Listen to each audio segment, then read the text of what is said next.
let's paint the picture para sa mga viewers, especially the younger ones, no?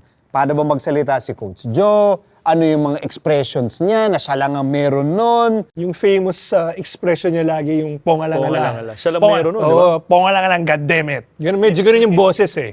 Pongalang-alang, goddammit. Saka yung buburahin niya yung mukha. Pag nasistress na siya, tapos ipapasok na dito sa t-shirt niya. Tapos ibabalik.